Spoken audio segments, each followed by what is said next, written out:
Hello guys, welcome back to our channel review chit chat. ఈరోజు మనం చెప్పుకునే movie Viraj. ఈ మూవీ అనేది 1 మంత్ అవ్వకుండానే ఆహాలో అయితే స్ట్రీమ్ అవుతుంది. ఈ మూవీ యొక్క రన్ టైం వచ్చి జస్ట్ 1 hour 30 minutes అంతా ఉన్నది అంతే రన్ టైం అనేది.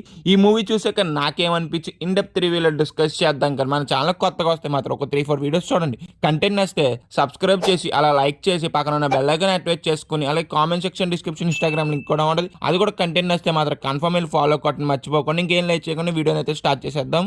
కమింగ్ టు ద మూవీ యొక్క బేసిక్ స్టోరీ లైన్ ఏంటంటే, ఒక 10 మంది ప్రొఫెషనల్స్ని వాళ్ళ ప్రొఫెషన్ తగ్గట్టుగా ఒక ప్లేస్కి అయితే రామంటారు. ఆ ప్లేస్ ఏంటంటే ఒక మెంటల్ హాస్పిటల్. వాళ్ళు అక్కడికి వెళ్ళాక వాళ్ళు ట్రాప్ అయిపోయారని అర్థమవుద్ది. వాళ్ళు ట్రాప్ చేసింది ఎవరు, దీనికి వరుణ్ సందేశ్ సంబంధం ఏంటనేది మనం మూవీ చూసి అయితే తెలుసుకోవాలి.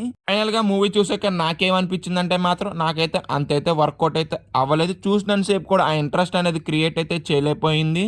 వరుణ్ సందేశ్ హ్యాపీ డేస్ తర్వాత ఎన్నో మూవీస్ చేసినా కానీ తను అనుకున్న రిజల్ట్ అయితే రాలేదు. తర్వాత బిగ్ బాస్కి వెళ్ళాడు. బిగ్ బాస్ నుంచి బయటకు వచ్చాక మళ్ళీ మూవీస్ చేసినా కానీ తను అనుకున్నంత రిజల్ట్ అయితే రాలేదు. ఈ మూవీ కూడా తను అనుకున్నంత రిజల్ట్ అయితే ఇవ్వలేదు. నాకైతే టోటల్లీ డిసప్పాయింట్మెంట్ అయినాయి మూవీ చూసి.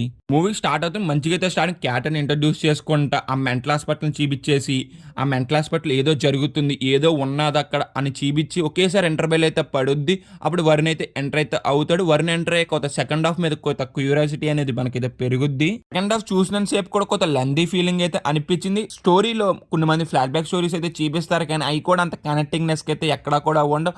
అవి కూడా కొంత లెంతీ ఫీలింగ్ అయితే అనిపించింది. సస్పెన్స్ పాయింట్ ఉంటుంది కానీ అవి కూడా అంత ఎగ్జైట్ అయితే చేయలేకపోయింది మేజర్గా ఈ మూవీలో ఎమోషన్ యాంగిల్ కూడా ఉండదు. ఆ ఎమోషన్ కూడా మనం ఎక్కడ కూడా కనెక్టింగ్నెస్ అయితే అనిపించలేదు నాకైతే. ఇది గైస్ మూవీ చూసాక నాకైతే ఇలాగ అనిపించింది. సపోజ్ ఈ మూవీ మీరు చూసుంటే మీకేమనిపించదు కింద అయితే కామెంట్ చేయండి. ఇంకా పర్ఫార్మెన్స్ వైజ్ అయితే మాత్రం వరుణ్ సందేశ్ ఒకడు బాగా చేశాడు. మిగతా వాళ్ళు అసలు అంతేం బాగా చేయలే పర్ఫార్మెన్స్ అనేది. ఇంకా సినిమాటోగ్రఫీ ప్రొడక్షన్ వాల్యూస్ ఓకేష్గా ఉన్నాయి. ఇంకా బ్యాక్గ్రౌండ్ స్కోర్ అంటారా అంతేమీ లేదు ఈ మూవీలో. ఓవరాల్ గా మేము ఇచ్చే రేటింగ్ ఎంత అంటే మాత్రం 1/5. వీడియో ఇప్పటి వరకు చూసారు కాబట్టి మీకు నచ్చితే మాత్రం లైక్ చేసి సబ్స్క్రైబ్ చేసి పక్కన ఉన్న బెల్ ఐకాన్ యాక్టివేట్ చేసుకోవాలి. Comment section, description, Instagram link కూడా ఉంటుంది.